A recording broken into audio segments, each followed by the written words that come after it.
Hola chicos, buenas tardes. El día de hoy comenzaremos con el módulo 2 de su carta descriptiva de la asignatura de bioquímica, que lleva por nombre Módulo Crecimiento y Desarrollo Intrauterino, y cuyos objetivos del módulo, que comprende 8 semanas, son los siguientes. Identificar la importancia del control hipotalámico en la regulación de la hipófisis. 2. Conocer la influencia reguladora de la secreción de las hormonas hipofisiarias sobre las diferentes glándulas del organismo. 3. Analizar la secreción, acción y los principios de los sistemas de regulación por retroalimentación hormonal. 4. Discutir diversos trastornos del sistema endocrino por exceso de hormonas o bien por su carencia o disminución. Y 5. Discutir los análisis clínicos programados.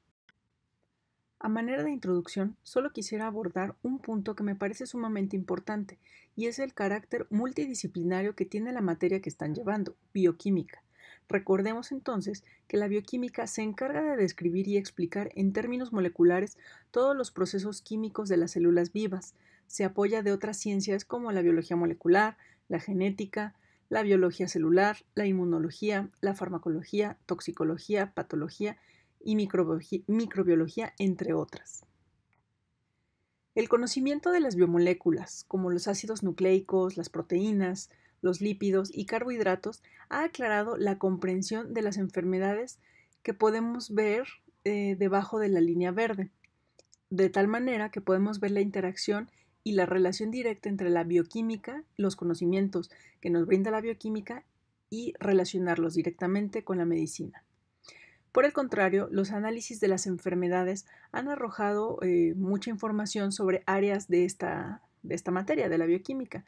Hay que tomar en cuenta que tanto la aterosclerosis, por ejemplo, como la diabetes tienen componentes genéticos. Entonces, aquí nuevamente consideramos el carácter multidisciplinario de la bioquímica para una comprensión más profunda de las enfermedades y cómo atacarlas. Como podemos ver en la imagen, el conocer a fondo todo lo relacionado con ácidos nucleicos nos puede dar una idea de relacionarlo con la parte de la medicina, como algunas enfermedades genéticas, cáncer de mama, mutaciones en ciertos genes, como el gen BRCA, BRCA2, perdón, el conocer a fondo qué tipo de lípidos hay, cuántos tipos de lípidos hay, cómo están conformados, nos puede dar información de enfermedades como la aterosclerosis y cómo atacarla. Entonces, comenzamos con el módulo 2 de crecimiento y desarrollo intrauterino. La característica más distintiva de los seres vivos es su capacidad de mantener condiciones de funcionamiento adecuadas. No obstante, también deben reparar al mismo tiempo los componentes dañados y, cuando es posible, experimentar divisiones celulares y otras formas de crecimiento. La operación de un sistema tan complejo como el cuerpo humano se mantiene por un flujo continuo de información entre todas sus partes. Un sistema sencillo de transferencia de información va a estar conformado por, como vemos en la diapositiva, una señal primaria, que en este caso es una hormona, el objetivo, que va a ser el receptor al cual se va a unir la hormona, y un sistema transductor, que va a desencadenar una respuesta celular. Las hormonas, entonces, son moléculas emisoras de señales que llevan la información de una célula a otra, generalmente mediante un medio soluble como el líquido extracelular.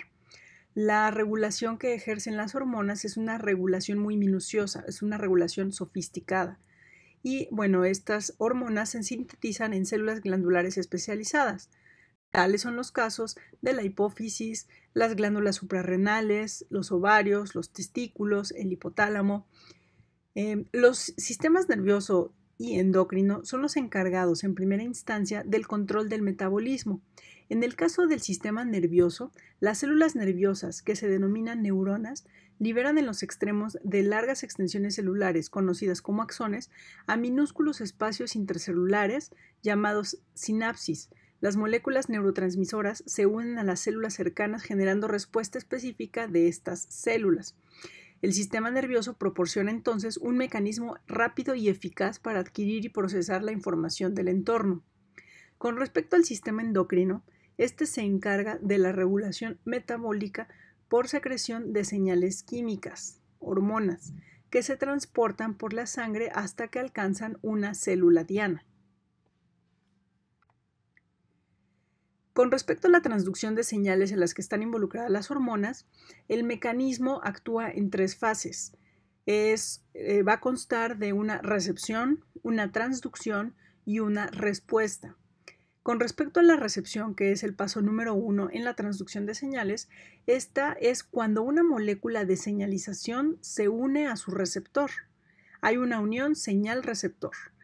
La transducción consta, o es más bien el resultado de la unión del receptor, y se inicia una cascada enzimática, generalmente por la acción de una molécula de segundo mensajero. La enzima activada representada entre paréntesis por una A, enzima 1 entre paréntesis A, por el segundo mensajero modifica muchas copias de varias enzimas blanco distintas. Las enzimas blanco que se activan también pueden modificar muchas copias de un segundo mensajero, de un segundo conjunto de proteínas blanco. Y el paso número 3, una vez activadas estas enzimas, es la respuesta.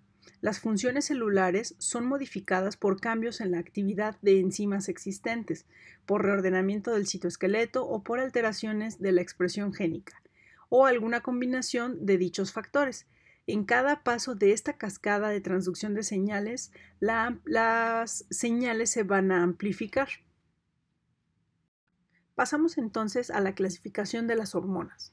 Estas se van a dividir en hidrosolubles, factores de crecimiento, y liposolubles.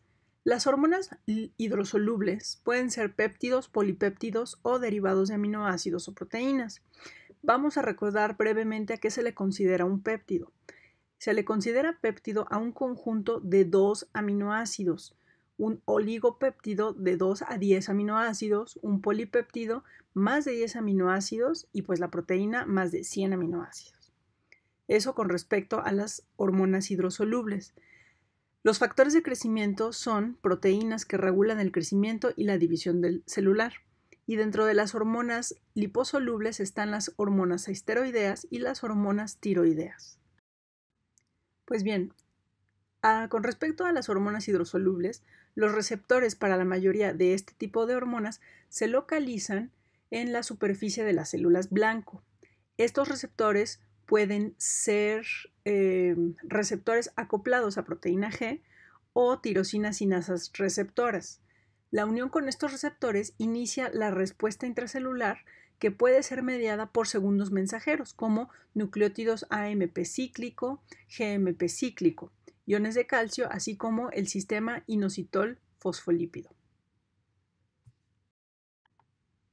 En los mamíferos, la síntesis y secreción de muchas de estas hormonas están reguladas mediante un mecanismo complejo en cascada y en última instancia por el sistema nervioso central, como el ejemplo que vamos a ver en pantalla, que como respuesta a un aumento en las concentraciones sanguíneas de sodio, las células osmorreceptoras hipotalámicas activan la secreción de la hormona peptídica antidiureica vasopresina hacia la hipófisis anterior, de donde se libera luego a la corriente sanguínea, para regular la absorción del agua en el riñón. Los animales emplean diversos mecanismos para impedir la síntesis y liberación de hormonas excesivas. El mecanismo más destacado de ellos es la inhibición por retroalimentación. Por ejemplo, lo que vemos en pantalla, la liberación de TSH por la hipófisis anterior se inhibe cuando las concentraciones sanguíneas de T3 y T4 se elevan, es decir, es una inhibición por retroalimentación. Cuando hablamos de un mecanismo de desensibilización, se refiere a que las células blanco se ajustan a las variaciones de los niveles de estimulación, inactivando los receptores de la superficie o disminuyendo su número. Esta reducción de la cantidad de receptores en la superficie celular es en respuesta a la estimulación por moléculas hormonales específicas. Las células blanco también poseen mecanismos que las protegen frente a la estimulación excesiva por las hormonas. Dependiendo del tipo celular y de diversos factores metabólicos, los receptores pueden finalmente reciclarse a la superficie celular o degradarse. Si es que se degradan, deben sintetizarse nuevas proteínas receptoras para sustituirlos. El crecimiento y la división celular requieren de un control riguroso para la supervivencia de los organismos multicelulares. Con frecuencia se requieren las acciones de numerosos factores de crecimiento para estimular las respuestas celulares. Entonces, los factores de crecimiento son polipéptidos y proteínas semejantes a las hormonas que regulan el crecimiento, la diferenciación y la proliferación de muchas células. Estos factores de crecimiento se sintetizan en diversas clases de células. Existen los factores de crecimiento epidérmico, factor de crecimiento derivado de plaquetas, PDGF, IGF-1, IGF-2, citocinas como interleucinas e interferones. El factor de crecimiento epidérmico EGF es un mitógeno. ¿A qué se refiere que es un mitógeno? Es decir, estimula la división celular cuando se une a los receptores EGF de la membrana plasmática, como se observa en la figura. En la figura A vemos que está el receptor de EGF inactivo. Posteriormente, en la figura B, llega EGF, se une al receptor y emite una actividad o una señalización. Con respecto al factor de crecimiento derivado de plaquetas, PDGF, este factor lo segregan las plaquetas sanguíneas durante la reacción de coagulación, actuando junto con el EGF. Este factor de crecimiento derivado de plaquetas estimula la mitosis de los fibroblastos y de otras células cercanas a la cicatrización de heridas, además de que estimula también la síntesis de colágeno en los fibroblastos. Es importante mencionar que las plaquetas liberan miles de biomoléculas que incluyen, pero no se limitan solamente a factores de crecimiento, sino también son citocinas, quimiosinas, proteínas adhesivas y micropartículas, como podemos ver en la imagen de abajo. El factor 1 y 2 de crecimiento similar a la insulina son polipéptidos que median los efectos de la hormona de crecimiento. Se producen en el hígado y en células de varios tejidos más, como músculo, fibroblastos, hueso y riñones. Como vemos en el esquema, cuando la hormona del crecimiento se une con su receptor en la superficie celular, como se ve en esta imagen, va a favorecer los mismos procesos metabólicos que la hormona insulina, como son el transporte de glucosa, síntesis de grasa, por ejemplo, además del crecimiento celular, proliferación y apoptosis. Con respecto a las citocinas, como son las interleucinas y los interferones, estas pueden estimular o inhibir el crecimiento o la proliferación celular. Por ejemplo, la interleucina 2 va a estimular el crecimiento y la diferenciación celular. Los interferones, que son un grupo de polipéptidos producidos por diversas células como respuesta a varios estímulos, ya sean antígenos, mitógenos, infecciones virales o determinados tumores. Existen dos tipos de interferones tipo 1 e interferones tipo 2. Los tipo 1 van a proteger a las células de infecciones virales, estimulando la fosforilación y la activación de un factor proteínico necesario para iniciar la síntesis de proteínas. En el caso del interferón tipo 2, este va a inhibir el crecimiento de células cancerosas, además de tener varios efectos inmunorreguladores. Con respecto a los factores de necrosis tumoral, TNF, tanto el TNF-alfa como el TNF-beta, el alfa que produce los leucocitos fagocíticos y activados por antígenos, como el TNF-beta que produce los linfocitos T activados, ambos suprimen la división celular. El TNF-alfa es un regulador importante de las células del sistema inmunitario. Pues bien, dentro de la clasificación de las hormonas ya hablamos entonces de las hormonas hidrosolubles, de los factores de crecimiento y finalmente hablaremos un poco de las hormonas liposolubles. Las hormonas liposolubles, dentro de las cuales hablamos de hormonas esteroideas y hormonas tiroideas, van a inducir cambios en la expresión génica que a su vez modifican el patrón de proteínas que produce una célula. Además, se transportan en la sangre hasta sus células diana unidas a diversa clase de proteínas. Finalmente, este es un esquema que me gusta mucho en donde se representa el mecanismo de acción de las hormonas tiroideas y esteroideas, como lo describo a continuación. En el paso 1, una vez que llegan a sus células diana o células blanco, las moléculas de las hormonas hidrofóbicas se disocian de sus proteínas de transporte y se difunden a través de la membrana plasmática, uniéndose así a sus receptores intracelulares en el paso número 2. Estos receptores son moléculas fijadoras de ligandos con afinidad elevada que pertenecen a una gran familia de proteínas de unión al DNA, estructuralmente semejantes. Dependiendo de la clase de hormona, la unión inicial de los receptores puede tener lugar tanto en el citoplasma, como en el caso de los glucocorticoides, o en el núcleo, en el caso de los estrógenos, andrógenos y hormonas tiroideas. En ausencia de hormonas, se ha observado que varios tipos de receptores forman complejos con otras proteínas. Por ejemplo, los receptores de glucocorticoides, sin ocupar en el citoplasma, se encuentran unidos a chaperonas moleculares, como la proteína de choque térmico 90, HSP90. Recordemos que las proteínas de choque térmico se llaman así debido a que se sintetizan en mayores cantidades en respuesta a factores estresantes celulares como las temperaturas elevadas.